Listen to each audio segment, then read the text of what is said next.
16 से लेके 30 के बीच की जो एज होती है, ये वो एज होती है जहां पर आप जिंदगी के सारे मजे भी लेते हो और सारे दुख भी झेलते हो, क्योंकि ये एज में हमें सबसे ज्यादा प्रोडक्टिव होना होता है और इसी एज में सबसे ज्यादा चांसेस हो जाते हैं कि हम अनप्रोडक्टिव हों और उन चीजों में अपना टाइम वेस्ट कर दें जो कि हमें कभी भी नहीं करना चाहिए।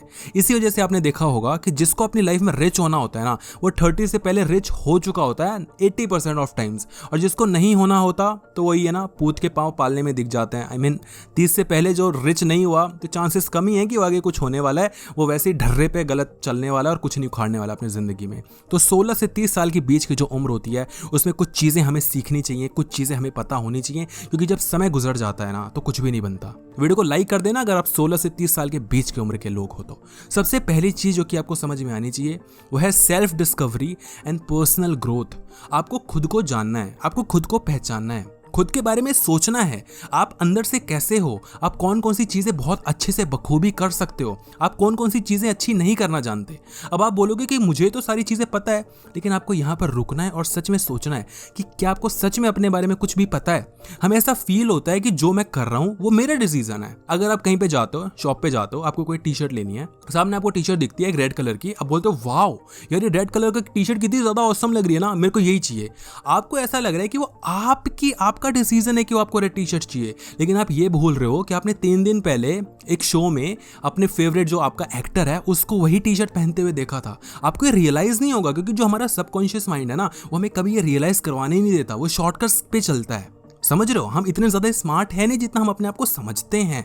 हमारा सबकॉन्शियस माइंड हमारे साथ बहुत ज्यादा खेलता है, तो जरूरी है कि आप उसको अच्छी अच्छी चीजें फीड करो, सो दैट कि जब वो ऑटोमेटेड वे में आगे बढ़े, अपने डिसीजंस ले तो सही डिसीजंस ले। जस्ट बिकॉज कि आपका कोई कजन किसी चीज में सक्सेसफुल हो गया, आपका फ्रेंड कोई चीज कर रहा है तो मैं भी वो चीज करूंगा, मम्मी ने ये चीज करने के लिए कह दिया, पापा ने ये चीज करने के लिए कह दिया, बड़ा भाई ये कर रहा है, बड़ी बहन, आपको उस पर नहीं जाना है। सबका टैलेंट अलग होता है, सबकी पकड़ किसी भी चीज में अलग होती है। कोई इंसान बहुत अच्छे से बात कर सकता है तो पब्लिक स्पीकिंग में जा रहा है, वो तुम्हारे बस की नहीं है, तुम मत घुसो ना। तुम्हें लगता है कि एक सिस्टम पे बैठ के आईटी की एक जॉब तुम अच्छे से कर सकते हो तो तुम उस चीज पे फोकस करो। आपको जिंदगी में जिस चीज में आप अच्छे हो उस चीज में घुसो, उसमें और ज्यादा अपनी ग्रोथ लेके आओ और स्किल्स को डेवलप करो, भाई हो जाओगे सक्सेसफुल। लेकिन लोगों को मत देखो। और मैं अगेन कह रहा हूँ, आपको ऐसा फील होगा कि जो मैं कर रहा हूँ वो मैं अपनी डिसीजन से। 10th में आपने साइंस लिया था, कॉमर्स लिया था, आर्ट्स लिया था, कितने लोगों को पता था कि उनको वो चीज़ लेनी थी? 80% लोगों को पता भी नहीं होता भाई। और हम बस हमारा फ्रेंड ले रहा है क्योंकि जस्ट बिकॉज साइंस तो काफ़ी कूल होती है कि आर्ट्स मेरे को कुछ अलग करना है, मेरे को क्योंकि मिली नहीं कुछ तो आर्ट्स ही ले लेता हूँ। तो ऐसी चीज़ें नहीं होती हैं। आपको पता होना चाहिए कि आपको लाइफ में क्या करना है। गलतियाँ करो, एक्सपीरियंस लो, नई नई चीज़ें ट्राई करो। नहीं करोगे तो पता कैसे चलेगा कि मैं अच्छा किस चीज में हूं। 16 से 30 के बीच में अगर डर रहे हो तो क्या डर रहे हो, क्यों डर रहे हो? शादी के पहले क्या कर रहे हो डर के, किसकी वजह से डर रहे हो? अरे कुछ फर्क नहीं पड़ता यार, अकेले दम पे हो, फेल हो जाओगे। घर में कौन से बच्चे आपके छोटे बैठे हैं जिसको दूध नहीं पिलाए तो बेचारा बीमार हो जाएगा, समझ रहे हो? और इवन अगर बैठा है भी कुछ लोगों के घर में तो कोई शो नहीं है यार, कैलकुलेटेड रिस्क लो ना। रिस्क नहीं लोगे तो लाइफ में कभी आपको ग्रोथ नहीं मिलने वाली।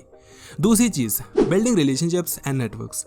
देखो, हम किस तरीके से अपनी लाइफ में ग्रो करने वाले हैं वो इस चीज़ पे डिपेंड करता है ना, वो कि हमारे रिलेशंस कैसे हैं। रिलेशंस एज इन मेरा भाई से मेरा संबंध कैसा है, मेरी बहन से कैसा है, मैं मम्मी पापा से कैसे डील करता हूँ, एंड उससे भी ज़्यादा मेरी अगर कोई गर्लफ्रेंड है या अगर कोई बॉयफ्रेंड है किसी लड़की का, तो उसके साथ उसका रिलेशन कैसा है।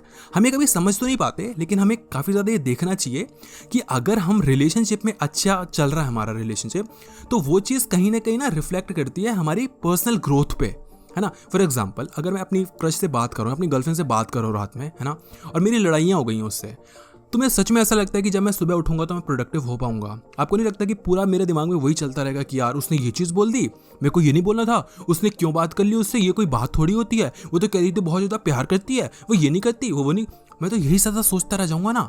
और अगर दूसरे और ऑन द फ्लिप साइड, अगर वो लड़की बहुत अच्छे से मेरे साथ बातें करती है, सब कुछ अच्छा रहता है, तो मैं अपनी पर्सनल लाइफ में भी ग्रो कर पाऊंगा। अगर मेरा माइंडसेट अच्छा है तो मैं सब चीज़ को अच्छा कर पाऊंगा, और अगर माइंडसेट ही खराब है तो क्या करूंगा। और माइंडसेट सबसे ज़्यादा खराब होता है रिलेशनशिप्स में।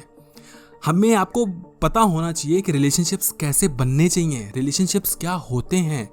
किसी के हुस्न का दीदार करके, उसके हुस्न पे फिदा होके किसी को अपनी क्रश बना लेना, उसको गर्लफ्रेंड बना लेना, सच्चा प्यार कर लेना, या जस्ट बिकॉज किसी लड़के के पैसे को देख के उससे मोहब्बत कर लेना, ऐसी चीज़ें नहीं होती हैं। आपको समझना पड़ेगा कि रिलेशनशिप्स वैसे काम नहीं करते हैं। आपको समझना होगा सेक्सुअल अट्रैक्शन और लव में कितना डिफरेंस होता है। 99% ऑफ टाइम्स जब भी आपको आज तक प्यार हुआ था या अभी अगर है किसी से, तो 99% चांसेस है कि वो एक सेक्सुअल डिजायर है, वो एक सेक्सुअल अट्रैक्शन है। आप इस चीज़ को नहीं मानोगे। एंड पॉइंट नंबर 3 जो कि आपको पता होना चाहिए अगर आपको ग्रो करना है, वो है फाइनेंशियल रिस्पॉन्सिबिलिटी एंड प्लानिंग। आपको पता होना चाहिए कि पैसा काम कैसे करता है, मैं पैसे के प्रति मेरा कैसा व्यवहार है, फाइनेंशियल रिस्पॉन्सिबिलिटीज मेरी क्या है, लाइफ में मैं अपने पैसे को कैसे ग्रो कर सकता हूँ। अगर आप कोई एक जॉब पकड़ के बैठे हो, कोई एक काम पकड़ के बैठे हो, तो आप बहुत बुरे फंसोगे। अगर आप कुछ और ट्राई नहीं कर रहे हो तो सबसे ज़्यादा बुरे फंसोगे।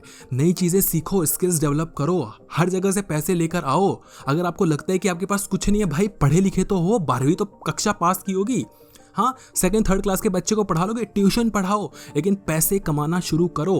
और क्या पैसे कमा के अपने पास रख लोगे? अभी कोई स्पॉन्सर्ड वीडियो नहीं है, मैं नहीं बोलने वाला ये ऐप डाउनलोड करो, वो करो, भाई कुछ मत करना, मैं नहीं बोल रहा कुछ करो, लेकिन मैं बस इतना बोल रहा हूँ अपने स्किल्स को डेवलप करो, नई नई चीज़ें और ट्राई करने की कोशिश करो यार, कोशिश करो, उस चीज़ को इन्वेस्ट करो, उस पैसे को इन्वेस्ट करो। म्यूचुअल फंड्स हम लोग करते हैं, हमें घंटा नहीं पता कि कौन से स्टॉक्स अच्छे होते हैं। अरे भाई तू कर क्या रहा है, अंग्रेजी आती है, थोड़ा बहुत पढ़ा लिखा है, इकोनॉमिक्स पढ़ी थी 9वीं 10वीं कक्षा में, तेरे को ये नहीं पता, तो वो चीज़ें पढ़ो लिखो, थोड़ा जानो, ज्ञान लो। यूट्यूब पढ़ा है ना, टेलीग्राम पे सिर्फ वो चीज़ें मत देखो, यूट्यूब पे अच्छी अच्छी चीज़ें भी देख लो। गेटिंग माय पॉइंट, लिंक मिल जाएगा, लेकिन कुछ होना जाना नहीं है उससे तुम्हारा। 3 चीज़ें ये जो बताई है ना, ये काफ़ी ज़्यादा फोकस आपको इसमें रहना है। सबसे पहली चीज़ हमने बताई है सेल्फ डिस्कवरी पे, पर्सनल ग्रोथ पे। आपको पता होना चाहिए कि आप किस चीज़ में अच्छे हो, और वो कब पता चलता है? जब आप नई नई चीज़ें ट्राई करते हो। आपको ऐसा हो सकता है कि फील हो कि मैं तो पढ़ने में बहुत ज़्यादा अच्छा हूँ, तो मैं एक अच्छी जॉब ले लूँगा, लेकिन क्या पता कि आप किसी और चीज़ में अच्छे हो। मैं पर्सनली आपको बता रहा हूँ, मेरे साथ ऐसा ही हुआ था। मुझे ऐसा लगता था कि यार मैं तो पढ़ाई में बड़ा अच्छा हूँ, मैं तो टॉपर हूँ, मैं तो कोडिंग बड़ी अच्छी करता हूँ, तो मैं तो इसमें ही चल जाऊँगा। लेकिन हम धीरे धीरे बाकी चीज़ें हमें समझ में आती है कि मैं इसके लिए कभी बना ही नहीं था। ऑल्दो मुझे ऐसा फील हो रहा था कि मैं इस चीज़ के लिए अच्छा हूँ, हम और किसी चीज़ में अच्छा फील करना शुरू हो जाता है, उसमें ग्रो। एनीवे, पॉइंट नंबर 2 था बिल्डिंग रिलेशनशिप्स एंड नेटवर्क्स। आपको रिलेशनशिप्स अपने अच्छे बनाने हैं। आपको पता होना चाहिए कि रिलेशनशिप्स कैसे काम करते हैं, लोग कैसे होते हैं, साइकोलॉजी, फिलॉसफी, इस पे थोड़ा ध्यान दो, पढ़ो लिखो, कुछ करो, जानो समझो यूट्यूब पे। और point number 3 financial responsibilities and plannings. भाई मेरे पैसे के सोर्स ऑफ इनकम बढ़ाओ, मेहनत करो, और ट्यूशन पढ़ा लो, कहीं जाके कुछ भी छोटा मोटा काम कर लो, लेकिन पैसे बढ़ाओ बढ़ाओ बढ़ाओ, उसको इन्वेस्ट करो इन्वेस्ट करो इन्वेस्ट करो, रिस्क लो, कोई दिक्कत नहीं है यार, कोई दिक्कत नहीं है। अगर 100 को 1000 बनाने के लिए आप 100 से 50 हो जाते हो तो कोई दिक्कत नहीं है यार, जाने दो, कोई बात नहीं, लेकिन ट्राई तो किया है ना, कोशिश तो की। तो ये सारी चीज़ें देखो, और कमेंट सेक्शन में एक लिंक मिलेगा, उस वीडियो पे जाकर ये देखना कि आपको कौन कौन सी गलतियां नहीं करनी चाहिए अगर आप इस उम्र में हो तो। वीडियो को लाइक कर देना और चैनल को सब्सक्राइब कर देना, वीडियो को शेयर कर देना अपने सभी दोस्तों में। थैंक्स।